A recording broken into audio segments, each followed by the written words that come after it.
Биздин мамлекетибиз, Кыргыз мамлекетибизде эч мына көз ачкандар көп экен. Жакындан бери мынакей санкцияларды киргизе баштаптыр батыш өлкөлөр, Кыргызстанга. Экономикалык санкциялар. Мына бул деген сөз ошо бизге көз ачкандар.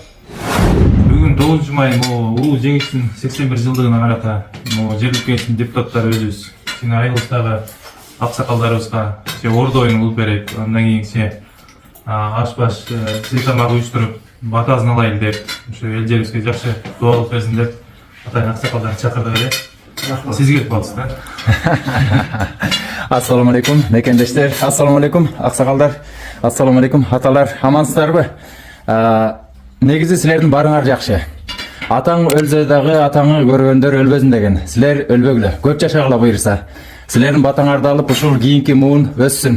Буйрса, тирүү эле болсок силерге кызмат кылабыз. Азыр мынтип барчылык, токчулук заманда жашап атканыбызга ошол чоң аталарыбыз согуштан ушу жеңишке жетип себепчи болсо, андан кийинки сиздер азыр деле барыңыздар чоң ата таят болуп калган. Азыркы күнүбүздүн себепкерлери да силердин чоң салымыңар бар да. Бүгүн депутаттар сүйлөшүп ошо аксакалдардан бир бата алып койлу. Кызылжардын бышыкчылык күндөрүнө аз калды буюрса. Бир айда Кызылжардын эли уже дарбызын үзүп, баягы кырманын жыйнай баштайт.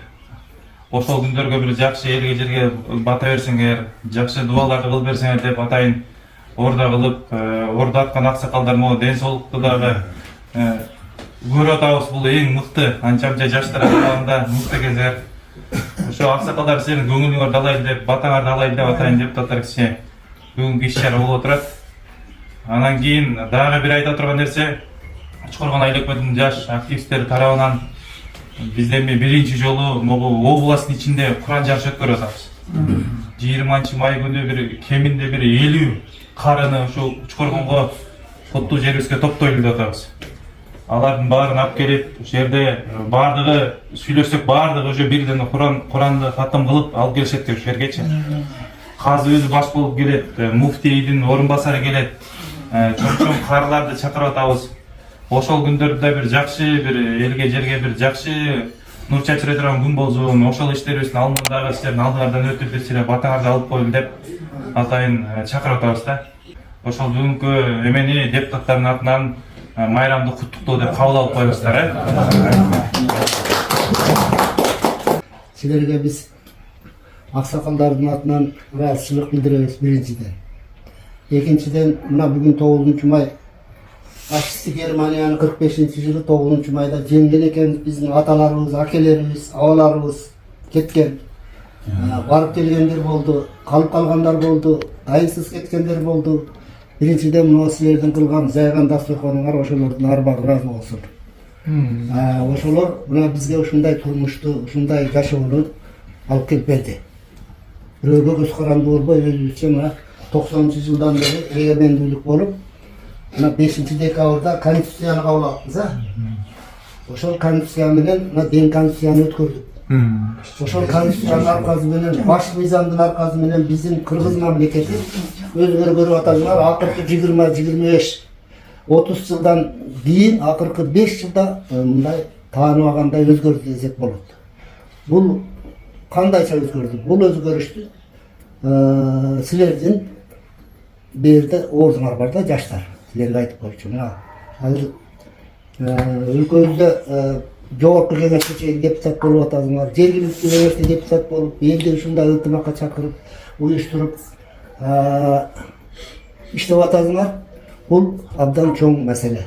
Ошондуктан мындан ары дагы биздин мамлекетибиз, Кыргыз мамлекетибизде эч мына көз ачкандар көп экен. Жакындан бери мынакей санкцияларды киргизе баштаптыр батыш өлкөлөр, Кыргызстанга. Экономикалык санкциялар. Мына бул деген сөз ошо бизге көз ачкандар. Вот ошолордун биз бекем турушубуз керек, ынтымакта болушубуз керек, бирибизди колдошубуз керек. Анан жанагы айткандай, мыякта бул жерде бизге окшогон 75 аксакал чогулуп алып, биз бийликти минтип алабыз, анан бул минтип атат, тигинтип алабыз деп коңшу мамлекеттерге бизди шерменде кылып атат. Аксакал кишилер ошолор. Бардыгы мамлекет башкарган кишилер, обком болгон кишилер бардыгы ошолор. Бул эмне деген билбейт. Бул биздин mamleketimizni, elimizni ынтымагын bölüp jarуу bölüm эсептелет да. Ушул Кызылжар району деген район болгондо согуш маалында Ташкөмүр центр болуп, Кызылжар району болуп турганда жана энциклопедияга жазган. Ошол жерден дагы 1000ден ашык киши ошол чөйрөдөн балдар кеткен, 1 үйдөн, 2ден, 3дөн кеткендер бар. Бардыгын инспектордун аркасында тиркеген ошол жерде. Анан эми ошолордун келбей калгандары канча, келип майып болуп келгендер канча, буларды эми жазуучулар жазып атат, эстегендерин эстеп атат, эстебегендер калып атат. Сөөгү келбей калган канча адамдар эми азыр сөөгүн истесе, мүмкүнчүлүгү барлар барып сөөгүн тиги Воронежден, тиги Украинадан, элден таап далилдешип атат. Эми бул кыйын заман болгон, садагылайдар, кыйынчылык заман болгон. Азыр мына жыргал заман. Ошол ата-бабабыз кыйналып мына ушул заманда алып келген. 81 жыл болуп калды согуштун бүткөнүнө дагы. Мына бүгүнкү күнгө чейин өткөндөрүндө карап отурсам бир 10 канча эле киши калыптыр. Кыргызстан боюнча 8 түз катышкандардан 8 эле киши калыптыр. Мында Бишкекте 70-жылы 80-жылдарда автобус менен таш келет. Ушул жердеги эмелерде 9-май күнү ушул жерде мероприятие болчу эле мынагыдай кылып.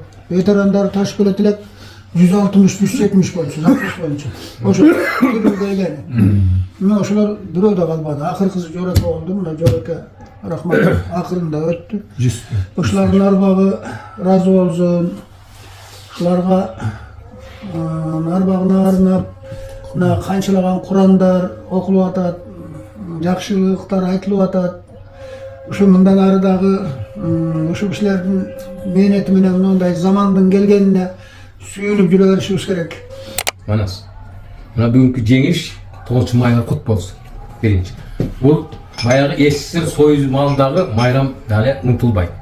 Бул жерде отурган жалпыңардын чоң атаңардын аталары өлкөгө ийиңер барып кеткен. Келгенен бар, келбегенен бар. Бул ошолорду эстеп, ошолорго мындай кормоо бир кылган маанидеги ишиңерге ийгилик болсун. Биринчиден. Экинчиден, ошо отурган жалпыңарга аманчылык, тынччылык болсун. Үчүнчүдөн, манас мына Куран жарышы башталсын, бул Куран жарышын ийгиликтүү болсун. Кылжардагы жакшы өнөкөт, жакшы иш тажрыйбаңар дайым алга жылсын. أعوذ بالله من الشيطان الرجيم بسم الله الرحمن الرحيم بل تؤثرون الحياة الدنيا والآخرة خير وأبقى إن هذا لفي الصحف الأولى صحف إبراهيم وموسى سبحان ربك رب العزة عما يصفون وسلام على المرسلين والحمد لله رب العالمين. Ötkü peygamber Muhammed şu yerde Hocaa'ya oturan buradarlardan ulug' soğuşta ötken yakınlarının ata-enelerinin ağabeylerine bağışlandı. Rabbena atina fid dunya hasanatan wa fil akhirati hasanatan wa qina azaban nar.